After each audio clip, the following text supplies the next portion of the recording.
Welcome back to the series. This is going to be the third and final video discussing the different considerations that you might have when you're deciding what to do in the short term here to mitigate potential tax implications and set yourself up for long-term success if you do have a decent holding in digital assets. So again, these are some of the considerations I've written here. This is just a general scenario. Nothing here is financial advice. It's all for entertainment and educational purposes only. Always consult with your financial advisor, estate planner, CPA before making any final decisions. So we'll get into it. This individual is 32 years old. They have a very high income. They live in New York or California. $300,000 a year. They are single, no family, no kids. They set themselves up pretty good. They rent an apartment in New York or California. They do not own their home, like some of the other people that we've talked about before this. And their objective is to establish and set themselves up so that they can make sure that they are in a position, once they do get married, to set their family up for generational wealth and creating a legacy. Their current investment in digital assets is $150,000.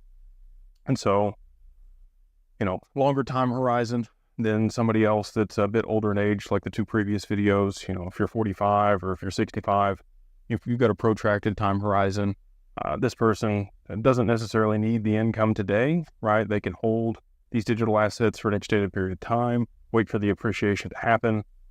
So their immediacy of action to set things up probably isn't as great as somebody that might be, looking to leverage the assets to reduce income faster, or, might be looking to retire sooner. This person's a bit younger.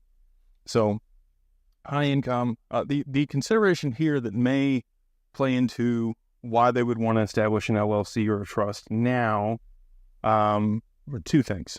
So again, they've got $150K. This is all outside. It's all non-qualified assets. It's not an IRA or a 401K or another investment vehicle. This is in their personal possession that they made these investments. And then the location where they live. So California and New York in particular inhibits your ability to purchase a lot of different digital assets. It's the most stringent financial jurisdiction here in the U.S. Those two states have the highest state taxes here in the U.S. So with that consideration, this person may want to set up an LLC if they're going to continue purchasing.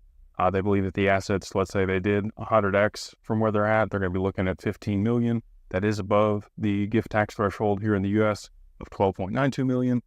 You're probably going to want to keep a portion of the digital assets that you have in your personal name in an LLC, move it into an LLC outside of a trust, just because, and I think I mentioned this in another video, when you set things up, paying taxes on the income earned by the trust is cheaper to do at a corporate level. So it's often nice to have some type of management LLC or corporation that is paying the taxes on behalf of the trust to allow the assets that are invested in the trust to continue to appreciate and be traded with no tax implications. They compound much faster in that vehicle if it's done that way.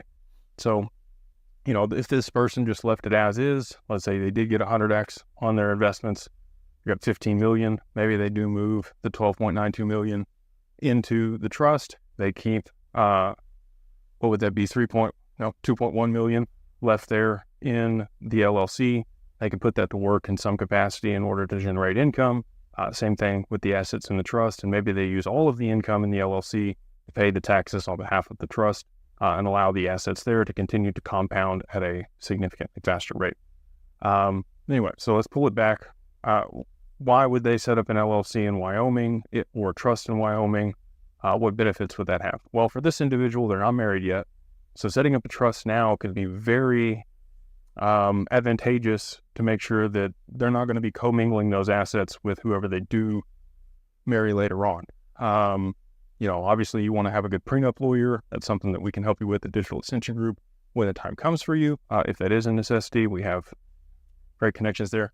But if you are going to be able to, get your things into a trust previous to the marriage or even entering to that relationship, you're really mitigating any of those risks for other people's ability to, maybe come into the relationship with poor intentions. Things happen. I'm not saying people have poor intentions. I'm just saying that there are gold diggers out there, men and women, not just on the female side. This obviously I didn't designate sex here. This could be a male or female that's making this income at this age with these investments. And you just want to protect yourself. And that's really what it is. You just want to mitigate risk and set yourself up for success. So with the amount of income that this person has, their investments in digital assets and their situation, they have a lot of different options. If they did have the income and the means, setting up a trust now is likely a really good option for them. Again, price point on that's going to be somewhere between $3,000 and $25,000, depending on where they set the trust up and all of the bells and whistles associated with it. We often see people here in the U.S. setting things up as a Wyoming digital asset protection trust. We have capability to help you with that if that's something you're interested in. But and the LLC, why would they want to do that? Well, that would mitigate the potential state taxes that could be involved and would allow them the capability to have much more ease in purchasing the assets through an account established in the LLC's name versus, especially if they live there in New York. You're probably, again, going to have a VPN that broadcasts to Colorado or Wyoming or wherever, a closer spot to where you filed the LLC. But in doing so, you would be uninhibited in your capability to purchase other assets or create exchange accounts that you might not have the capability to do there in New York. So just some of the considerations for this individual. They really have a wide variety of options because of the level of their income and their position versus some of the other people we discussed before. They don't have kids yet. They don't have a wife yet. They don't have a mortgage yet. They may not have a ton of other debts. They're just earlier on in their life and their journey. And again, they can have a higher risk profile, or their risk profile would be leaning more toward high risk versus somebody that might be closer to retirement, wanting to make sure that they have wealth preservation versus wealth creation. So they can take more risk with their investments and set themselves up for the long term. And if they lose it, then they have a lot of time to make it up because they do have a high income. This individual would also be considered accredited here in the U.S. If they had that income for 2 years, they would have the capability to get access to private equity and those types of investments.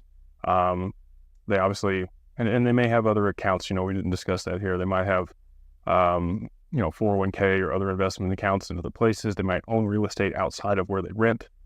They could have other assets that qualified them as accredited if that amount was beyond $1 million, because obviously, they don't have equity in a home because they rent. So anyway, if this is you, if this meets some of the criteria, again, would love to work with you, help you establish in the state, be proactive with your digital assets here in the short term.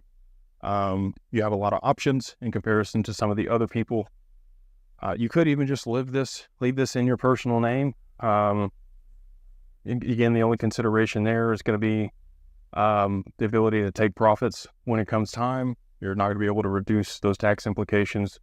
This person might have held these digital assets longer than a year. If they have, they're in long-term capital gains. If they purchased them in the last 12 months, it's going to be short-term capital gains when they do liquidate those positions.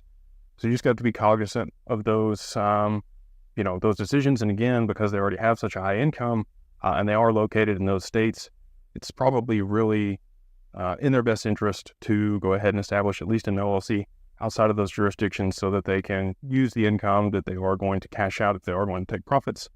Again, longer time horizon. They may not even take profits this cycle. We'll see. But if they did choose to do so, that's going to put them in a really high tax bracket because of their income already. Unless it was long-term capital gains, and it's going to be, if you're over 550, you're going to be looking at 20% of those. But again, some people, it's up to them. They may just want to pay that and go on about their business, not worry about it. If you are concerned with mitigating tax implications and making sure those assets are protected and the income that you receive is going to be, fostering this generational wealth like this individual, an LLC here in the short term would be kind of the minimum criteria. And because of their income and their situation, I think a trust would probably be in their best interest. So went through a lot. I know it's like drinking through a fire hose on some of these. If you need to watch it again, please go back and do so if you have any questions. Comment below. Let me know if these are helpful for you guys. We're happy to run more situations and create other series like this. If you do want to schedule a consult with us, you can do that right here. And if you want to check out other videos in the series, that's going to be right here. And with that, we'll let it go. If you haven't yet, please like, subscribe, and we'll see you on the next one.